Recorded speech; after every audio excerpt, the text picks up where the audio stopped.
Lion in the Wind. Chapter 4.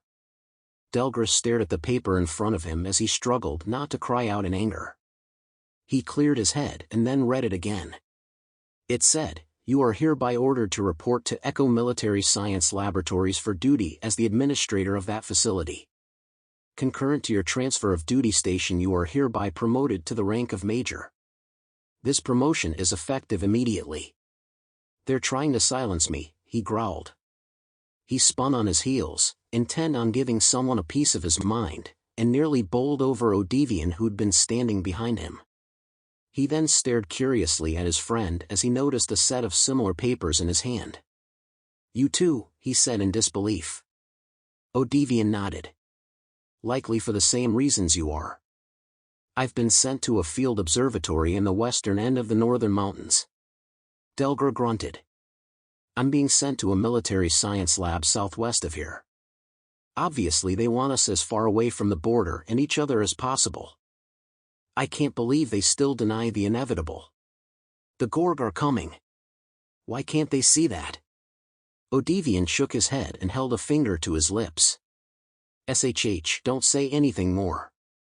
I don't know if they're listening or not, but we don't want to make things any worse for ourselves than they already are. Let's just go quietly for now and see what we can make of this situation." Delgras stared at Odivian for several moments, and then nodded. "All right, I'll do that. Hopefully we'll see each other soon." Odivian smiled. "You never know." He patted Delgras on the shoulder and said, "Take care of yourself." Delgras then watched as Odivian strode away as though nothing was wrong. It made him want to cry out in anger again. After a few moments he made his way to his barracks, packed his things and then got a lift down to the local train station where he bought a ticket and waited patiently for the train to arrive on its afternoon run.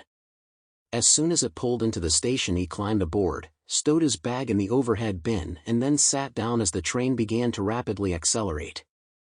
It raced quickly across the prairie in a near-silent rush of speed, easily reaching just over 200 miles an hour on an electromagnetic cushion of energy. Outside his window, spread out from horizon to horizon, were miles upon miles of open grasslands, prairie and fields dotted intermittently with large groves of trees like islands in a sea of glistening rainbow colors. As the train passed a large grove of trees near the tracks he spotted a group of Simbits playing in the trees. They looked akin to a cross between a rabbit and a squirrel and, despite their agility in the trees, they were not known for being the brightest among the animal kingdom. Hence why their name had become a byword among the Yigzan for one of lower or questionable intelligence. In some cases, calling someone a Simbit was an outright insult. Inside the train, Delgras carefully studied the seats around him with muted interest and noticed, much to his surprise, given how busy the trains usually were, that nobody else was around him. Being sure that it was safe to move about, he got up and wandered back to the observation car. He scanned the room briefly and then sat down at an empty bench near the center of the car. He kicked his feet up on the railing in front of him and tried to relax. But he found his efforts to be in vain as his danger sense, honed by years of experience, went off almost immediately. He knew all too well when he was being watched, and he could tell at that moment that someone nearby had taken an unhealthy interest in him. He casually looked up and studied the reflections in the windows as he tried to discover who was watching him. He saw only two other people in the car, a man in a black suit and shoulder cloak, and a second in a green tunic and blue pants. Delgras casually turned and studied the two men. Each of them quickly looked away as their eyes met his. He soon turned back to the window and began watching the reflections again. This time only the man in the black suit remained. Delgras felt the train slow suddenly as it drew close to the next station. He braced himself briefly and used that opportunity to turn and get a second look at the man in black. But when he looked, he saw that the man wasn't there anymore. The observation car now appeared to be completely empty. Just then something brushed against him. He turned to see the man in black sitting down next to him. The man smiled and held out his hand to Delgras. "Greetings. My name is Farrell Black. I believe you have something of interest to me." Delgras stiffened. "But I'm afraid I can't discuss this here. It's a little too public." Why don't we go to my cabin so we can talk in more detail, said the man. Delgra studied him, but didn't like how he looked or felt. Whatever you're peddling, I'm not interested, he said as he began to stand. But as he did, he caught sight of several other black-clad men that seemed to have appeared out of nowhere behind him. Where did they come from, he thought in surprise. He studied the men more intently. This guy's good. He not only has me completely cornered, but those men are well armed. I better roll with this and see what he wants, thought Delgra. He then turned and sat back down. All right, apparently I can't leave without first hearing you out. So, tell me. What do you want from me, said Delgra suspiciously. Black smiled beatifically, and said, nothing that you don't already want for yourself. Delgra smirked. And what would that be? To prepare for a war your superiors deny is coming. Delgra's eyes narrowed. How do you? I know many things, Major. But this is best discussed in a more private setting. Delgra studied Black for several moments, and then nodded. Lead on. Persia trotted in from her afternoon playtime and was surprised to find a large, dark gray, metallic cat sitting as rigid as a statue in the middle of the laboratory floor. Bergen was bent down near one of its ears adjusting something with a small tool. Dad, is this Tegani? She asked as she trotted over to him. It is indeed. Although he's still a blank. Persia gave him a puzzled look as she sat down. A blank? She asked. Yes, a robot with no operating system. We finished assembling him just over a half hour ago. I still need to load a basic operating system into him this afternoon, and then take him for a test run to ensure his cybernetic body is functioning properly. When can I play with him? Asked Persia with a hint of excitement. Soon enough. Probably not for at least another couple of months. This seemed to briefly sink Persia's spirits. Why that long? She groaned. Bergen laughed.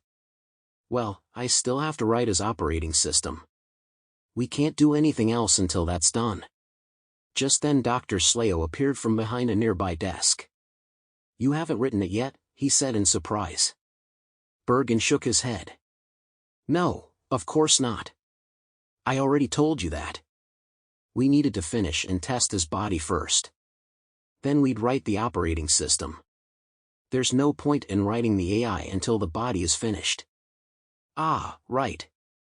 You did say that. So, are you going to use a standard AI base for his iOS? Bergen shook his head. Nope. I'm writing it from the bottom up. None of the current iOS cores or frameworks can even begin to do a fraction of what I need is to be capable of. That's a bit ambitious, isn't it? Asked Slayo. Bergen shrugged. I wrote the complete operating system for the AX56 from scratch in 2 weeks. So his iOS ought to be easy enough to do. It'll just take me a little bit longer to complete it. Slayo chuckled. If you say so. Bergen picked up his laptop and plugged it into a data port on Tegani's chest. Several minutes later he unplugged it, picked up a small remote control from a nearby lab table, and pressed a button on it. Tegani immediately stood up, and began walking with stiff, rigid movements. But the more he walked, the more fluid his steps became as his iOS began to adapt to the new body. You ready for testing? Asked Bergen. Slayo lifted his laptop over his head, and said jokingly, ready and willing, sir. Bergen laughed. The two men then led the robotic lion out to a nearby vehicle, placed him in the back with Persia, and drove to a large obstacle course. The men spent the rest of the afternoon vigorously testing the robot's reflexes, dexterity and speed with breathtaking results. I'm really impressed with your design, Doctor. I know I worked on several parts of this fabulous machine myself, but I never thought the final product would be this good, said Slayo. Bergen smiled. I knew what he'd be like from the beginning. I saw Tegani in all his greatness in my mind long before his design ever appeared on paper. So, can we consider today's testing a success? Bergen shook his head. I've got some adjustments to make before I'll consider this part of the project complete. I saw a few minor problems during the testing that may come back to haunt us later on. Slayo looked amazed. You actually saw something wrong. I thought his performance looked flawless. Perfection is in the eye of the beholder. Where you saw greatness, I saw flaws. But they're easily fixable. Sleo laughed. Well, it is your project after all, so I guess you can be as fickle as you like. Bergen nodded, peered at Tegani and then cracked a smile. He tapped Sleo on the shoulder and then pointed at the lion. Persia was slowly walking around Tegani, studying him with curiosity. She would pause periodically and sniff at various points on his body in an effort to better understand the metal lion that sat before her. After a few moments she sat down in front of him and playfully batted at his muzzle. Seeing this, Bergen gently nudged the remote control, causing the robot's left arm to raise up and wave at Persia. She giggled with delight and batted playfully at it in return. Delgra stepped off the train and stared in disbelief at the empty station before him. The only signs of life in the area were two large carrion birds that stared at him from across the platform as though sizing him up for dinner. Moments later the train accelerated away into the distance. Delgra stood and listened in utter dismay at the silence that now surrounded him. Finally, after several minutes, he picked up his bag and began to walk through the little village just beyond the station, and little was a very polite way of putting it. They obviously went to great effort to ensure that I was assigned to the smallest, most secluded hole in the wall they could find, he thought to himself. He intently studied the buildings around him, taking in every detail he could of the tiny little village which consisted of little more than a general store with an H2 fueling station and a handful of houses. He walked up to the general store to ask for directions, but found it closed. On the door hung a sign that read, "Open 6 a.m. to 9 a.m. and 5 p.m. to 10 p.m. Those are rather odd hours, he thought to himself. He then studied the landscape around him and noticed that only two narrow, dusty, rutted single-lane dirt roads led out of town, one to the north and one to the east. This place must not see much activity, he thought. He began to walk again and then stopped as his ears detected the sound of a vehicle coming down the eastern road towards him. A somewhat beat-up, late-model pickup truck soon appeared at the edge of town and rumbled to a stop next to him. An older man in a white lab coat leaned out of the window and studied the major curiously. Delgra returned the favor in kind, taking special notice of the man's long, thin, disheveled gray hair. He then watched as it flitted about in 100 different directions as though it had a mind of its own. "Are you Major Delgra?" asked the man. "I am." The man opened his door, stepped out, and shook Delgra's hand. "Ah, glad to meet you. I'm Dr. Olivan, Chief Scientist of Ecolabs. I'm here to pick you up. Sorry I'm a bit late. I got caught up in the middle of reading some fascinating materials on particle physics. It was amazing to read how, right, you probably don't want to hear about that. Well, here, let me get your bag," said the old man. Delgra stepped past him, placed his bag in the back of the truck, and then climbed in the passenger seat without saying a word. "Ah, well, I see you're a man who's used to taking care of himself. Sorry for being so chatty. We don't get many visitors around here. In fact, we don't get many people at all. So few in fact that I'm honestly surprised we're still open for business." He climbed into the truck, turned it around and then drove out of town and into the surrounding prairie. They proceeded on in silence for several minutes before coming to the gate of a large, seemingly abandoned science facility. The two guards at the gate glanced briefly at the doctor and then waved him through. While he didn't say anything, Delgra took careful note of this. He would deal with the lackluster attitude of his new subordinates later.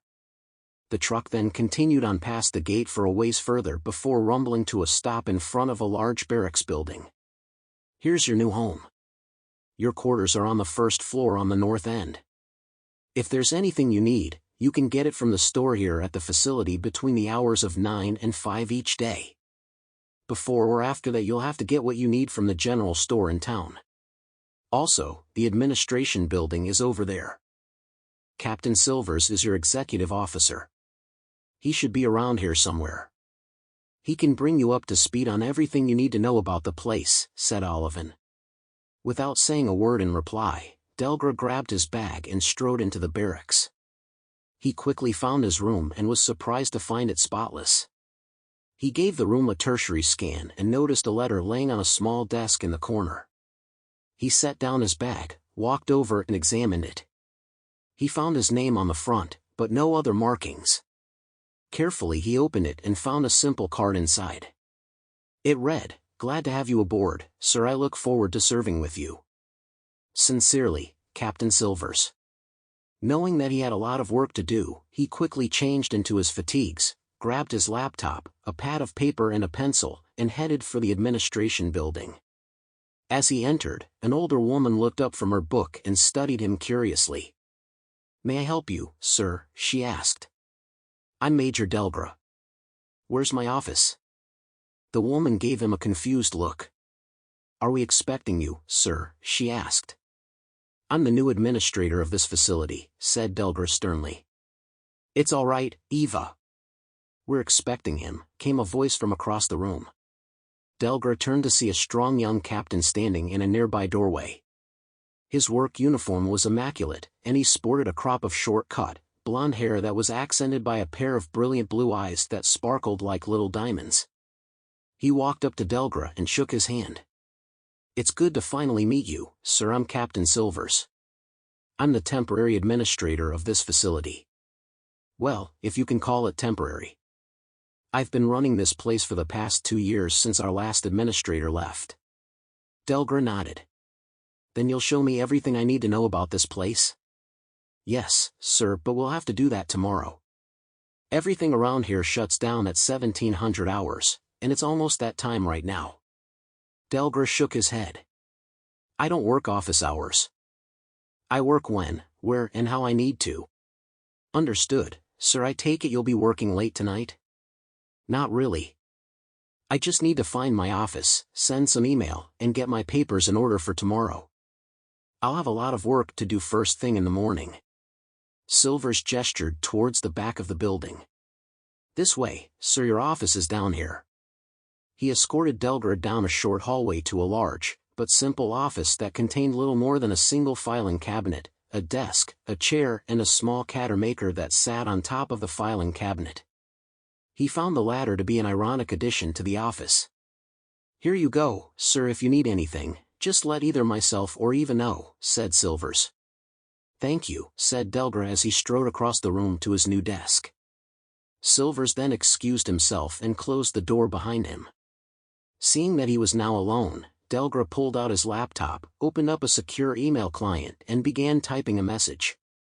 To black@cybergenics.sci from delgrab@mil.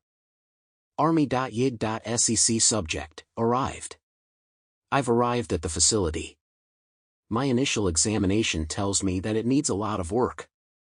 But it's secluded enough to begin the plan. Just remember, you keep your promise and I'll keep mine.